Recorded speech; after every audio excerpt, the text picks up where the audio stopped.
anyone see a record? Why does it look like that up there? 72 projects. Well, it's not live streamed. The option's not available, but let's go. We're here. All right, we are Ready? 95% ready, so let's just go. Okay. All right, I will call the Board of Trustees of the Spokane Public Library meeting to order for August 20th, 2024 at 4:39 p.m. And we will begin with the information items when we get down to that on the agenda, but I will start with the land acknowledgement. Lost that page. Here it is.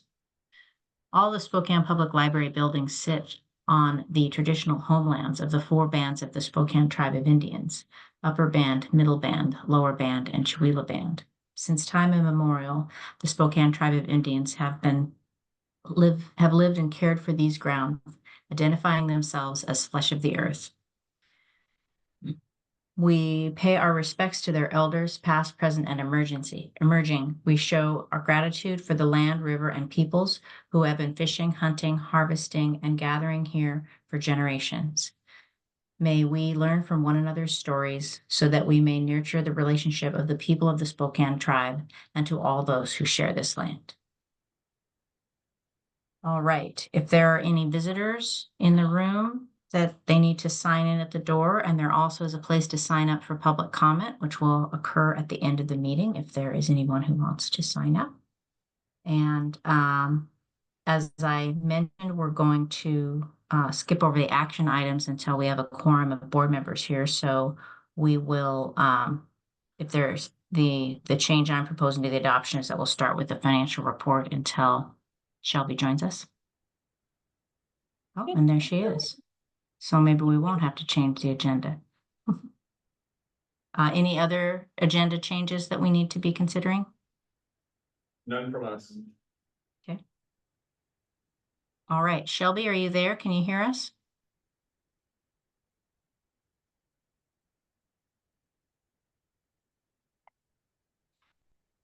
Well, maybe as she's just logging on, maybe we will start with the financial report and then we can circle back to the board minutes after we hear from Nicole. That sounds good. Thank you. Okay, Thank you, Nicole. Absolutely. So for the July 2024 financial report for library operations on our cash and investments trend. So as of July close, we're able to cover 126 days of operating costs in our available cash and investments. That balance, which does include the reserve for capital of over 1.4 million and is net of encumbrances of over 142,000. That cash investment balance is $6,257,447. And for the expenditure trend for operations, our July operations costs were $1,311,785, and 59% of that was for personnel costs. We did have a one-time charge of $157,437. That was to the Spokane County Elections Office, to the treasurer, and that was for our February levy lift ballot measure for that renewal. We did split that with city council. We paid 84% of the total invoice. We had not seen this charge before, so it was an unknown. We essentially used our administrative budget capacity that we would have for our DEI contract and other professional services. So that budget capacity is now gone for this year in order to cover that cost. We also spent $116,464 on capital books and materials. We paid $48,621 for our annual subscription for our books, cataloging, and our interlibrary loan system access. That is an annual fee that we see every summer. Our utilities costs totaled $37,282. The majority of that being central per usual. And our interfund charges, which do include third quarter for accounting and for workman's comp, that total was $27,395. And then for our third party security costs, we spent $20,643. Are there any questions on the operations side of things before I do the bond update? With that one-time charge for the county, for the levy lid lift, Yeah. are there other things that we'd planned on that we're canceling because we'd had to use that budget unexpectedly, or how are we kind of managing that? There's nothing that we actually need to cancel at this time. Good. Good. Okay. So for the bond fund, so our contract with Spokane Arts has been extended through the end of the year. This did not require board approval, as this is a no-cost extension, and it just adds additional time to complete our work with them. We do anticipate having the art purchases fulfilled within the next couple months, but we did extend that through the end of the year in case there are any lead times. Also, Alpine Contractors confirmed that they have crew available to begin construction at the Nevada property. That was supposed to begin yesterday. I don't have confirmation if it did, but I have heard no news. So I'm assuming that they broke ground, so it's super exciting. And those projects are still on schedule to be completed by year end. And then below here, you see a snapshot of just everything we have spent on all of our projects since the very beginning, and our remaining encumbrance amount is $1,690,633.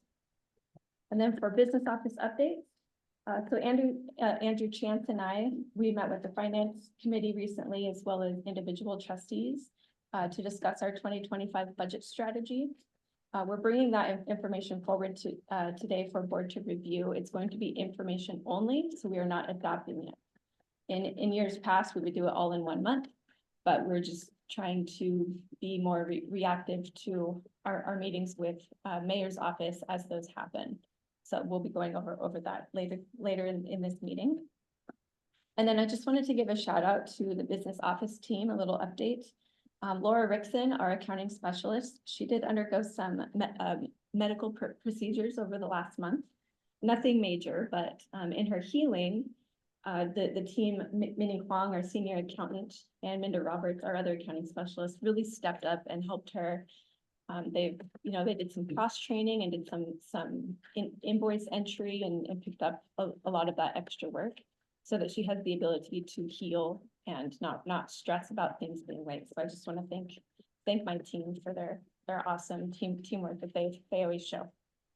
So any questions on bond stuff or other items? Okay, thank you. All right. Thank you, Nicole. Looks like there's no more questions. All right. Let's circle back to approval of the July 16th, 2024 board minutes.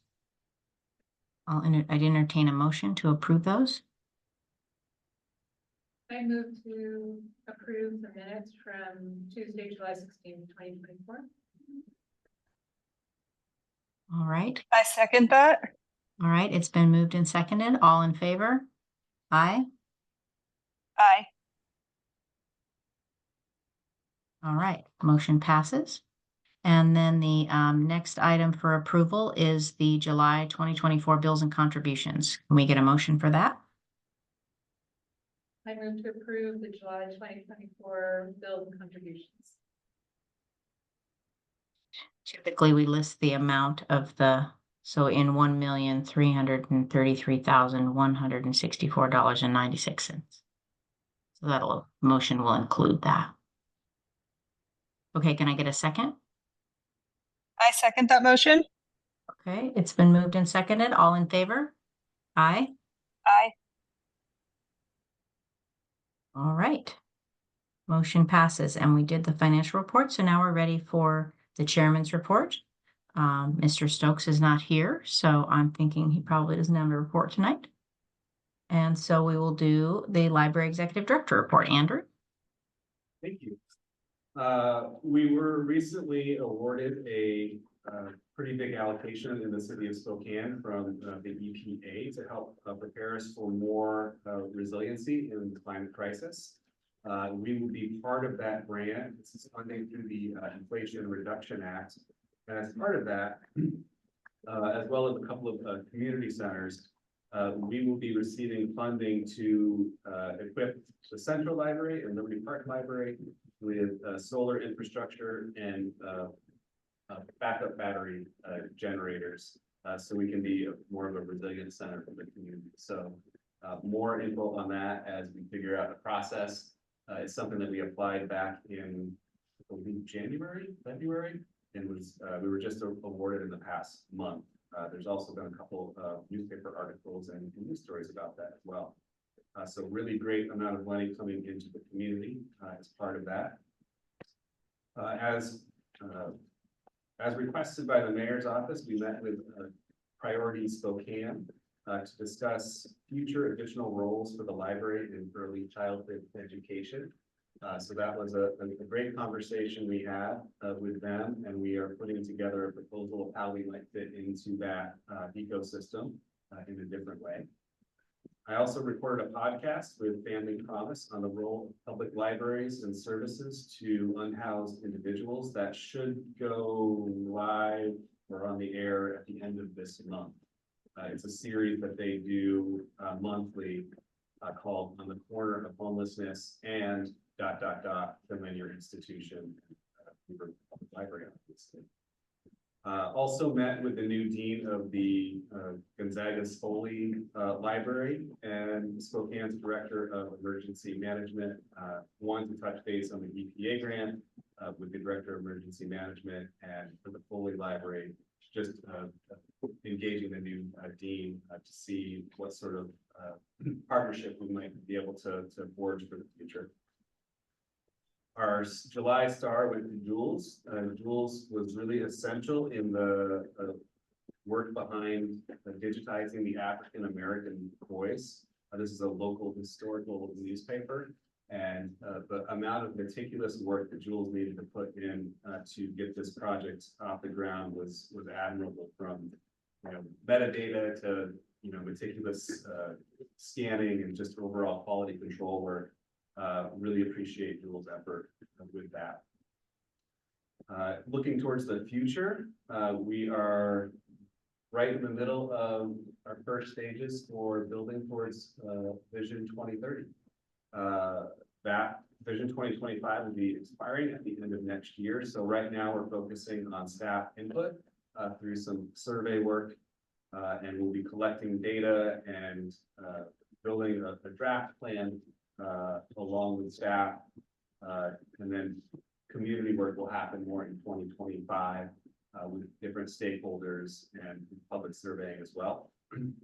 And this Friday we'll actually be continuing along with the third of the 4-part series on stress and harm reduction with our staff. So that will be closed half a day on Friday. We also continue to serve as cooling center option for the city. Hoping that we don't see that extreme heat for the next few weeks, and we're maybe done with that for the rest of the year. And as Nicole said, we continue to meet with the mayor's administration on budget for 2025, and we are making some good headway with that as well. Any questions for me? I know you said that you're just beginning to consider what's going to happen with the EPA grant funds, but I recall that we already have some solar on Central. So obviously battery would be a new element, but are we anticipating that we might do additional panels? The additional, so it would better equip us for solar power. I think it'd basically be doubling what we currently have. All right. Any other questions for Andrew? All right, thank you, Andrew. And let's see, is Councilmember Dillon there in the room? No.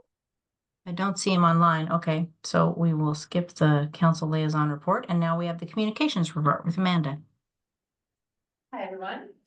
So some highlights for the past month or so. As Andrew mentioned, we're kind of reinvigorating our interest in early childhood education and how we can partner with the city on that. And one of the first things that we're doing is rebranding our kindergarten countdown story time, which is previously preschool story time. play and learn. And we're also reinvigorating and rebranding our 1,000 Books for Kindergarten program. So those are two things on the horizon. And Skylar's been doing a lot of great work on with the youth services team. It's youth services right now is taking a little break on story times, and so those will launch later in September in kind of a fall calendar. Our summer reading club, speaking of youth, has over 4,000 participants. So that's been super exciting to see. And people are coming in and claiming all of their prizes now for the last month. So everybody who's read 15 Days in August can now come in and get those prizes, and the adults can get entered in a special sweepstakes drawing. And so still continuing to see engagement through August with the way that we have it set up this year, which is an improvement over previous years where it kind of peters out. Our PR this month has been focused around a last push for recruiting new music for Lilac City Records, and that's been extremely successful. We've gotten more submissions than expected, so that was really positive. We also did PR for Thrive International, conducted a border. They went on a tour to the Mexico-US border and then presented some of their experiences at an event here. That was really wonderful. And then the other PR that we've been focusing on is the Indian Trail Garden, and will be opening on September 21st in a special event. There'll be activities and also speakers. Hopefully the mayor will be able to come to that. So if you're available on Saturday, September 21st, hope you swing by the Indian Trail Garden. And if you don't come to that, hopefully you can see the garden again. And then just some other highlights. We did 40 new projects in July. We had 14 media mentions, and our most read blogs were about the Roots Music and Puppetry with Andy Redgarn. That was a really cool youth program that happened in July. Disability Pride Month. Our summer reading book club continues to be a top post for us, and 10 tips for leading a book club is just kind of hovering there in the top 5 posts. People are Googling that and looking at our site for information on that. So that's pretty good. And that is all I have for today. Any questions? Any questions for Amanda? Thank you. All right, thank you, Amanda. And now we have the programming report with, oh, did somebody have a question? Ginny's actually here to do the council report. I forgot. Oh, okay. All right. Ginny, would you like to give us a report? We'll circle back to that, the council liaison report. Sure. Councilmember Dillon is sad that he's not able to make it tonight, but his daughter is in the hospital. So he asked me to attend and just have a couple of things to report out on. The homeless Bill of Rights was deferred and it was sent back to committee. So that will be an ongoing conversation. And the new police chief will be starting on August 26th. So he'll be sworn in outside of City Hall on that date. You're all welcome to attend. All right, excellent. Thanks, Ginny. I apologize. I didn't realize that you were here for Councilmember Dillon. So Of I course. I hope that his daughter is doing better quickly. Thank you. Thank you for giving us an update. All right, now we are ready for the program report with Jason Johnson. Thanks. Busy month with summer reading going on, tons of youth programs happening in July. Kathy Bakken, our STEM librarian, had some very successful outer space programs. You can see a picture there of the inflatable planetarium we brought into several libraries. Like we mentioned, the Roots Music and Puppetry with Red Barn is a musical performance. They brought in 279 people over 4 concerts, which is really cool. Rockin' Reptiles brought in a lot of people, 331. Apparently one of the times there weren't any reptiles, but that's okay. There's a bird. People like the bird too. In July, we hosted a Girls Rock Lab again in partnership with Spark Central. They took over the 3rd floor for a couple weeks, and they had their big concert in July, which had 115 people come to it. I missed it. I was on vacation. That's one of my favorite things of the year, so it's very cute. It is recorded and will be on our YouTube channel. And Rare Jewels for the Summer in the Northwest Garden was a big program for Gin, with 85 people. Overall, we had 321 total programs, 4,760 people came in the month. Highest attended programs this month were planetarium, show and Space Olympics for the youth, and actually the KYRS concert, Get Loud in the Library, brought in 195 people, which is high for them. And lots of in the Northwest special collections, one-on-ones. All the other one-on-ones are down a bit in July, but those ones keep rocking there. So Dana is busy all the time. Any questions? Questions for Jason? All right, thank you, Jason. All right, and now we are ready for new business. We have the 2025 budget information with Nicole. You. Okay, so for some background information here. So the city of Spokane, they are planning to adopt a biennial budget for 2025 and for 2026. That's currently underway, as you know. And they do plan on adopting in early December this winter. So the mayor's administration issued an initiative for 2 budgets to be constructed by all city departments. The secondary one is to be titled Book 1. This does require departments to absorb a reduction to their general fund allocation dollars and subsequently reducing their expenditures by that same amount. The library was tasked with a potential 5% reduction. Most of the other city departments are looking at a 10% reduction in total. And just for some scale, out of all of the city departments, so the 2024 expenditures citywide were they're $1,381 million, and the city accounts for just 1% of that portion. But so we'll go on and just kind of go through the informational side of things.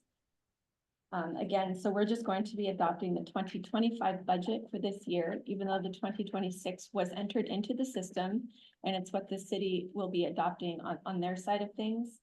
We're trying to be more informative and more reactive to what we're adopting. So although 26 is entered into the city's system, any major changes that we foresee that are needed for 26, we will adopt next year when the time is right. So we're just gonna hold off on that for now and just focus on 2025. So similar to our financial reports, we've got our combined statement of revenue and expenditures. So this is a comparison of our 2024 budget compared to the 2025 budget. This is represented as normal operations with our extended hours that we have since our 2018 bond projects. We're underway. So with those extended hours, we did see one impactful increase from the general fund to support those open hours. And we have not seen a significant or basically any increase in our general fund allocations since 2022. So that's been pretty impactful for us. As you can see, the majority of our expenses is going to be in staffing and just kind of our cost of living adjustment, as well as dealing with inflation year over year. Since 2022, we've not received sufficient funding from city in order to support that. So we're looking at spending down our fund balance by a total of $1,338,815 for 2025. Moving on to look at our revenue snapshot. So this is just kind of looking in more detail what our revenues are going to be. Going from $13,029,938 in 2024 down to $13,007,779 in 2025. I do have the general fund levy lid lift. So that's the beginning of our levy that was approved by voters. So that starts next year, and then subsequent years after that, it can only increase by 1%. But for 2025, we do have a 2.6% estimated increase here. That is for our region, what Freddie Mac is predicting for March of 2025. And then as far as the non-tax related revenue, there's just some trend adjustments here. As you can see, so we went from 831,880 down to 746,200. And then next is a little snapshot of our service area expenditures. When it comes to, so typically our normal financials, and when we have this budget, I'll have every single one of these service areas in detail. I'm not going to present that here for information purposes, but just keep it high level because we are not yet in the adoption phase of this budget. But I just want to give you an expenditure snapshot summary here. There's no change to FTE going into 2025, so we're going to keep the same staffing levels. There is a 3.2% cost of living adjustment estimated in this increase. So as of July of this year, the U.S. Bureau of Labor and Statistics West Coast CPI, the average year to date has been 3.2. So that's why that number was used. For the local 270 contract, it's required that we do no lower than the August to August West Coast CPI number. So we don't ever know that going into budget. So it's sort of a estimate and until it's actually known and posted. We also have a decrease to our capital vehicles, building repairs and equipment.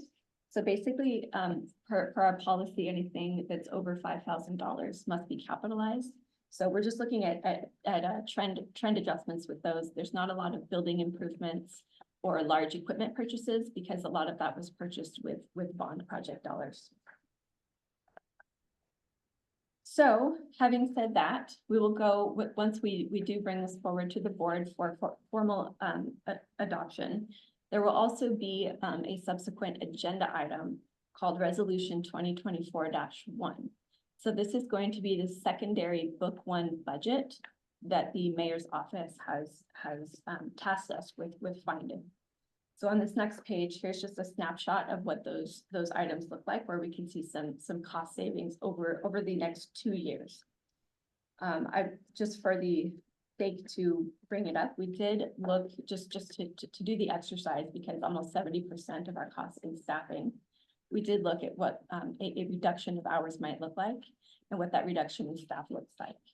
I can assure you that the mayor's office, our trustees, finance committee, administrative staff, nobody's interested in doing that. So what we're really focusing on is operationally, where can we really fine tune everything? So we're looking at doing an overtime restriction for 2025 and 26. We would also keep vacant our DEI contract and then hold two positions vacant, which is a social services manager and current affairs specialist. In a recent meeting with the mayor, they are interested in relooking at what that social services manager, what that role looks like. And they do want us to fill it. And so again, that's why we're not adopting tonight, because there are continuous talks as to what we're actually going to do. So I'd rather have a more informative adoption as to have a bunch of changes down the road. We also would cancel the fleet replacement for the next 2 years. So that's $55,000 per year. We currently own 7 vehicles, and 5 of those are beyond their useful life, but they're still running fine. We would also implement travel restrictions for all staff. That does exclude Andrew Chance, of course. And then we're talking about a potential reduction in our library books and digital materials. Again, we're not sure what that's going to look like going forward. There's different topics in our meetings with the mayor around that. And then we'd also look at maybe reducing the computer replacements by $30,000. So moving on to the final page of this information packet. This is a side-by-side snapshot of essentially what our fund balance would look like up to 2028. So in coming years, we have had a healthy fund balance, as you can see, but in coming years, that will quickly go away. We were very fortunate during COVID that we were also closed for construction. So we were able to see some fund savings. Of course, it's not our job to act like a savings bank. Really what we want is at least three months of operating costs in our available cash and investments. And then we need some reserve for capital as well. So here's so basically this side by side, you'll see the gray column is what our 2025 adopted budget is currently projected to be. And next to that, you'll see a comparison where there's blue cells, and this is that 5% reduction in initiative. So we'd see a cut of 487,000 from the general fund allocation. And then the resolution items that I just spoke about are reflected in the blue highlighted cells. Let's see. So basically, essentially by 2028, we have to obtain necessary financial support from the city, or we need to reassess what the levy lift ask is going to be by the voter. We did the responsible thing by only doing a 3-year levy because there's a lot of unknowns. So that's the perfect amount of time for us to reassess in 2027 what those needs are going to be. Again, so this is just information only. Andrew and I will continue to have meetings with the city and bring this forward for formal adoption with further information. When it comes to government funds, transparency is paramount. So why we're kind of waiting to see where things land. Are there any questions?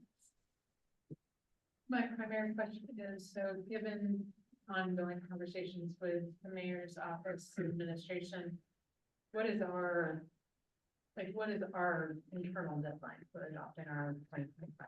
We need to have it adopted prior to them taking it to council in December. So I would say for me, I want no later than October.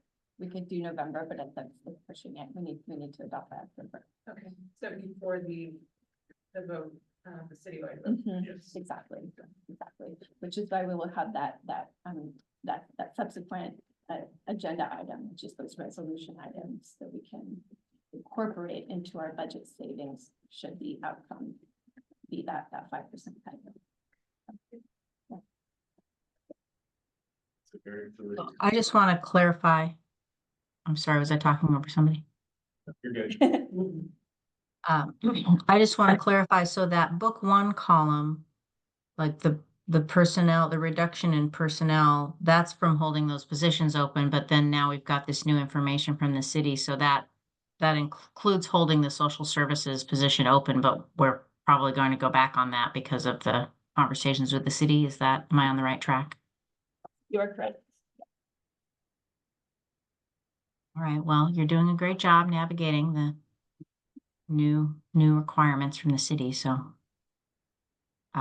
thank you for all of your efforts, and keep us posted on what you need from us and let us know when you're ready. Will do. Just to approve. Yeah.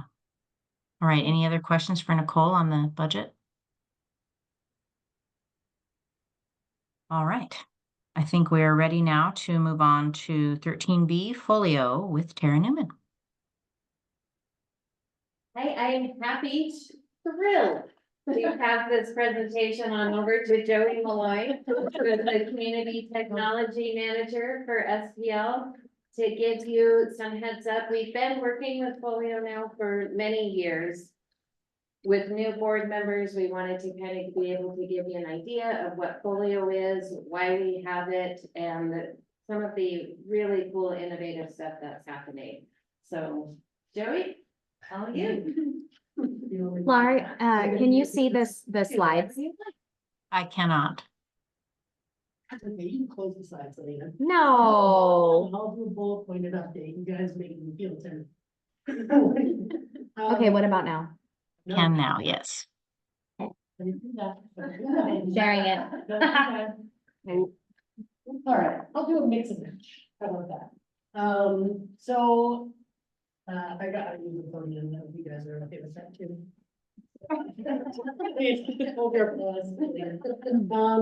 So for those of you who don't know what Folio is, it's an acronym, right? The future of libraries is open.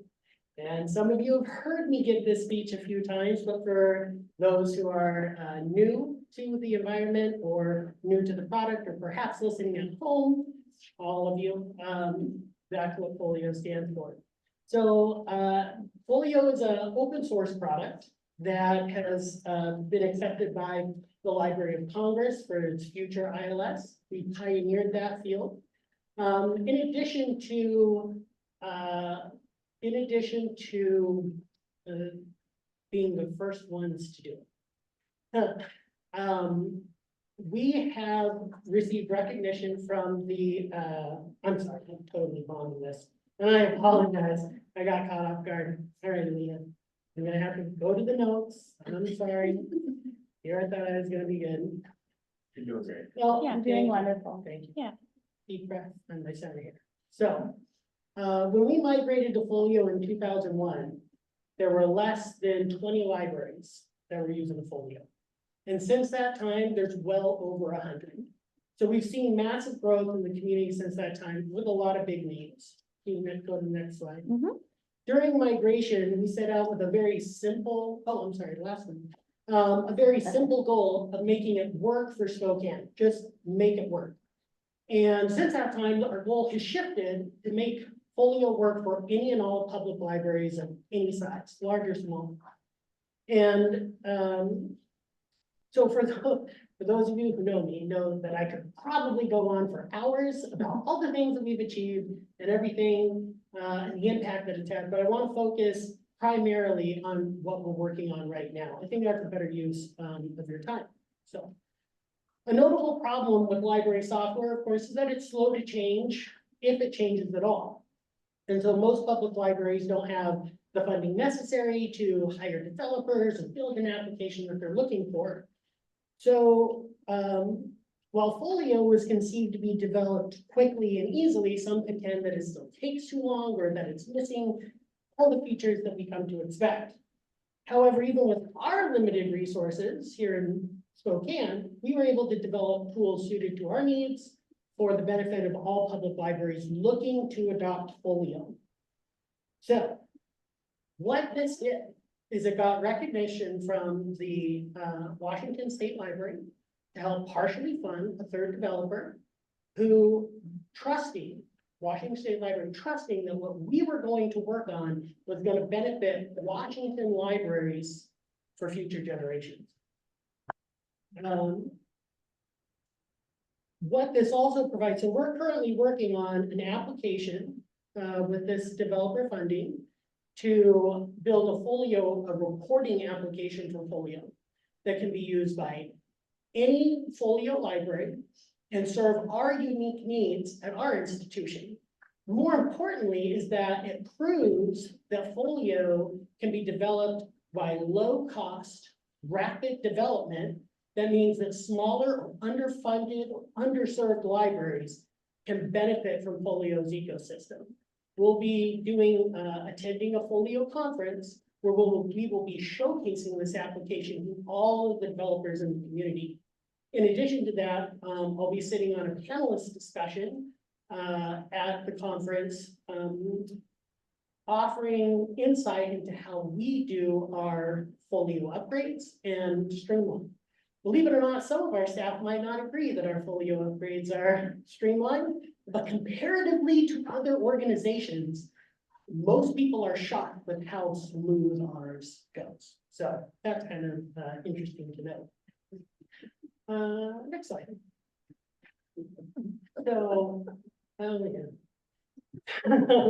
right now, we're working with EBSCO, the Library of Congress, University of Michigan, and the University of Our Lady of Concepcion in Chile on a new technological achievement or advancement in the library cataloging world called BibRate.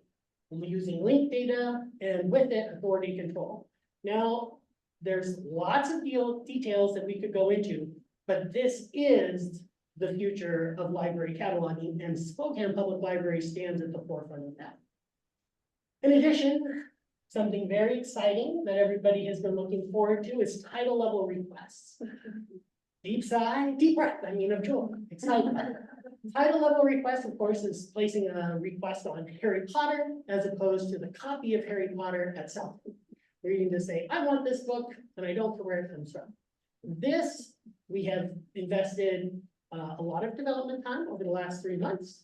And we now have relative success with it. With it, we have a rework of our catalog that makes it 50 times faster. So now when you're looking for things on the catalog, we're gonna see a load time much quicker. That we'll begin testing early next week, possibly the week after. So big advancement in title of request. In addition, Spokane Public Library will be the first library to implement title level requests and modify their catalog to support it. So 3 cheers for us. In addition to that, we'll be working with different folio teams from around the world, developing additional workflow tools, both in the folio environment. And this is not just the IT department, support services, public services. I solicit them all the time, some feedback, immersion into the folio community so that their voices can be heard, and help drive the product for years to come. And even though I said I was gonna stick to my script here a little bit, I'm gonna go off script a little bit. That in 2019, we had the opportunity to switch to any ILS. We were exploring what options were available to us. And I wasn't on that team that helped decide what we were gonna go with. And in retrospect, I probably wouldn't have chosen Zoll. Because I'm a steady man. I like this easy path, least resistance. We know it works. It bells and whistles, everything we need. But what would have happened is 10 years from now, we would be in the same position of what are we gonna do now? What are we gonna do? What Folio has provided to us is that we never have to ask that question again. Because it really is the future of libraries. And we can see that and how even the Library of Congress has put their confidence in this. And so the path of adversity, of challenge that our organization has come to will benefit everyone for generations to come. So, thank you. That's my presentation.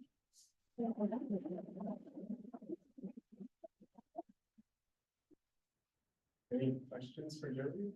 I have like 84 questions. But I'm the newest member. Oh, But one of the key questions I have is you use the word folio application. Mhm. Does that mean like a phone app? yes, that is how the environment is designed, is so that you can be modular. So the part of the concept is that if you have a check-in module, you're just checking an item, you're checking out an item, there's different modules for that group application. So if you don't like one, you can write your own and build a different one and add that. And so even though right now the marketplace for that is relatively small, what we are doing with our in-house application is we're proving that you can do it quickly, do it right, and do it inexpensively.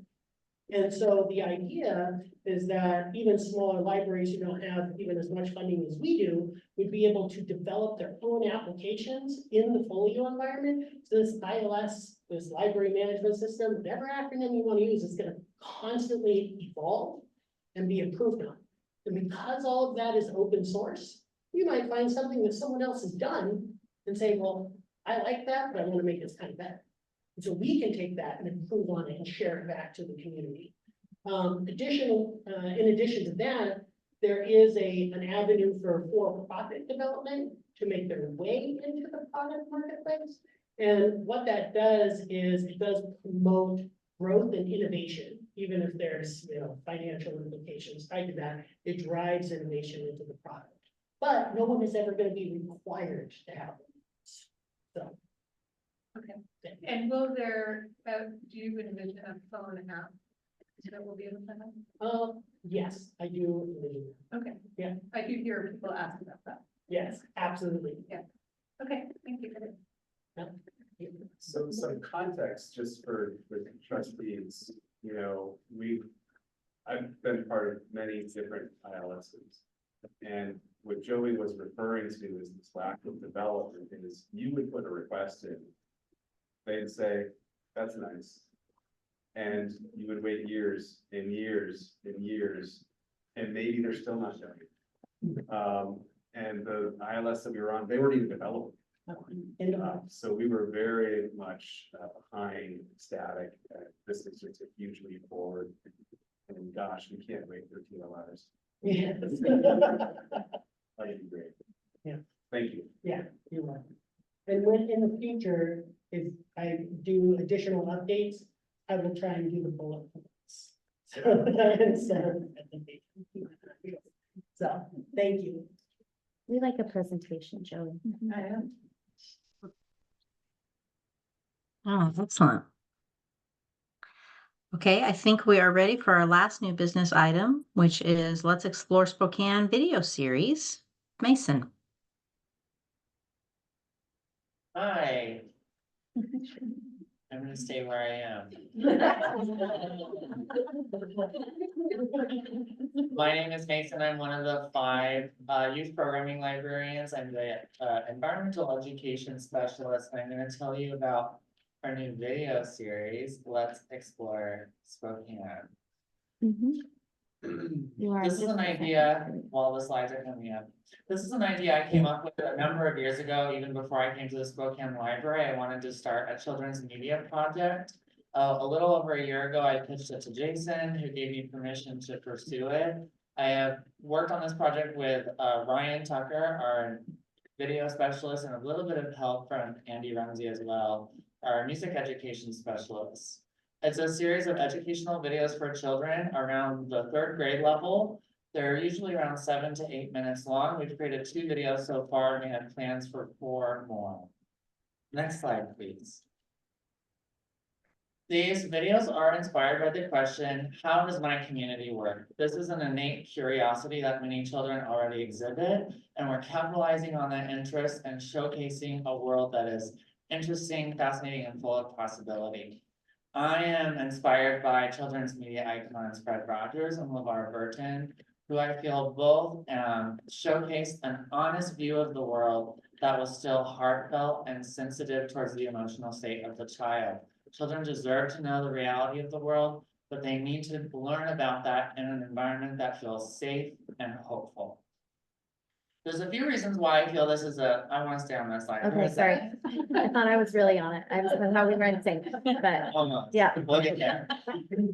There's a few reasons why I feel this is a particularly important project for the public library to pursue. We're invested in a place. We are the Spokane Public Library, and we are Spokane's community of learning. Therefore, creating children's media that showcases specifically Spokane is within our wheelhouse of invested interests. Second, we have all the resources to make this happen already. I have the passion, Ryan Tucker have the technical skills to make it happen. And within our existing time frame of working with our programs, we were able to pull this off. I took 2 weeks off of programming while still doing story time. I was able to film these 2 videos. I prepared it, wrote it, communicated with partners, and scheduled filming while doing the rest of my job duties. So we're already able to do it, and it fits within our interests, and then it furthers the reach of the library. The videos we've made have actually already been used by our partners. I will talk about that a little bit again later, but media can go where the library physically cannot, and furthers our presence in our community and expands our value as an educational hub. So if we can do it with what we already invest, if we have all the skills in-house to do this, and it expands our influence, why not pursue it? Next slide, please. The videos begin with a central question. The questions we've explored so far are, what happens to my trash, and how does water become clean?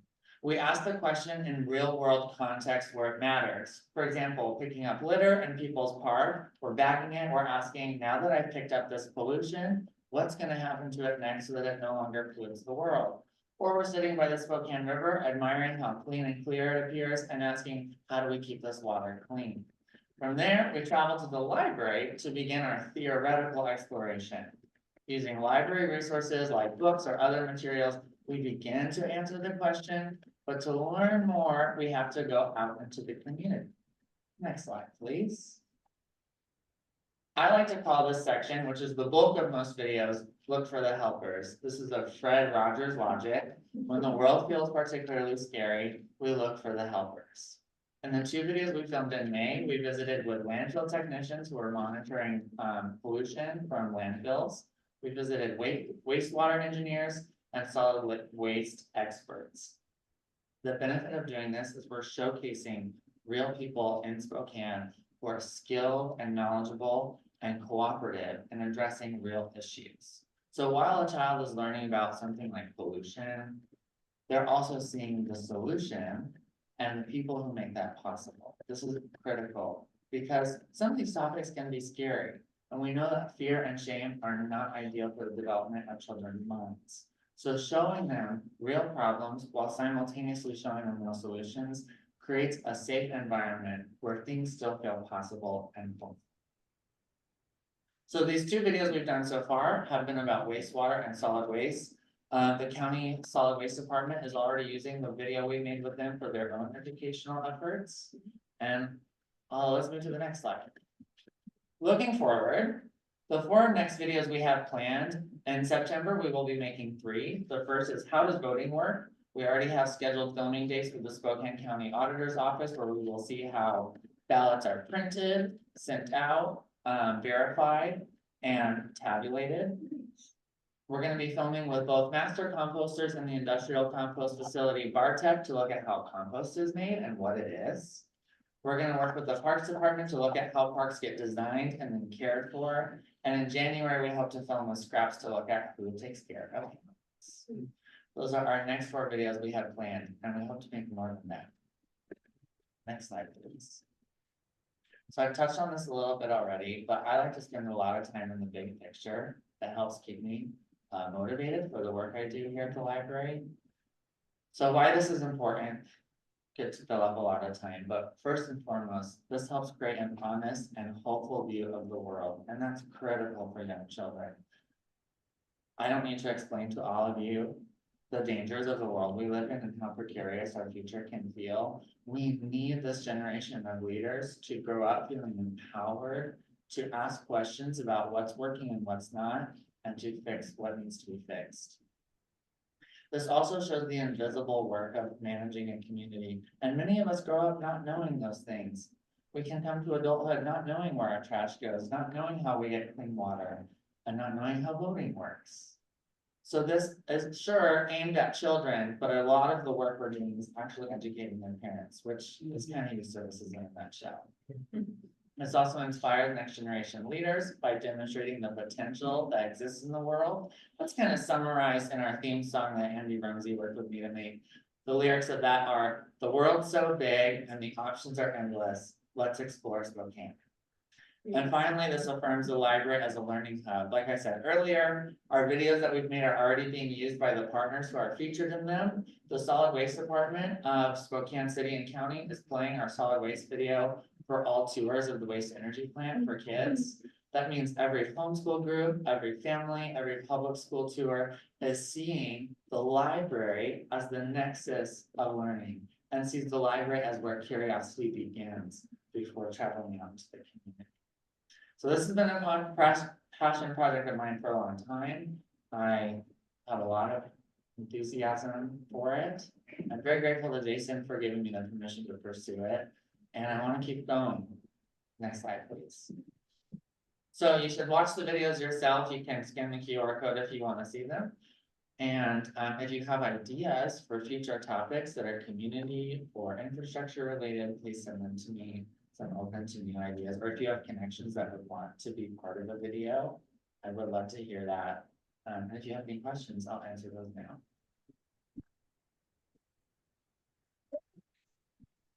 Awesome. Any questions for Mason? What? I didn't hear that.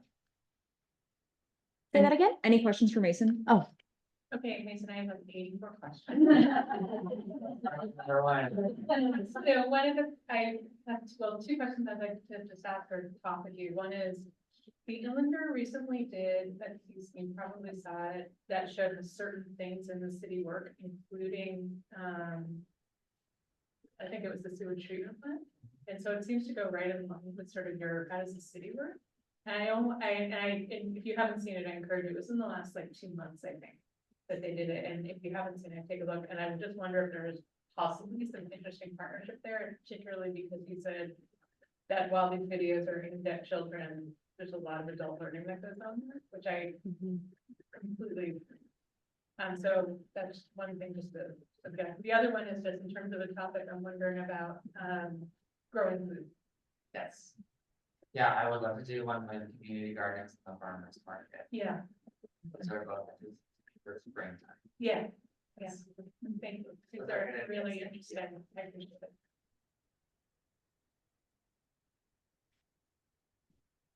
All right, any other questions for Mason? Thank you so much. It's such an exciting project. It's great to hear about it. All right, and with that, we're at the end of our regular agenda. Are there any additional agenda items that we need to consider at this point? None from us. All right, has anybody signed up for public comment? We will check. No. Okay. Well, our next regular meeting will be Tuesday, September 17th at the Hilliard Library. And there won't be any executive session today. So unless there's something else that anyone wants to add for the good of the order, I think we're ready to adjourn. All right, hearing nothing further, I will officially adjourn the meeting. Thank you, everyone, for coming. Thank you.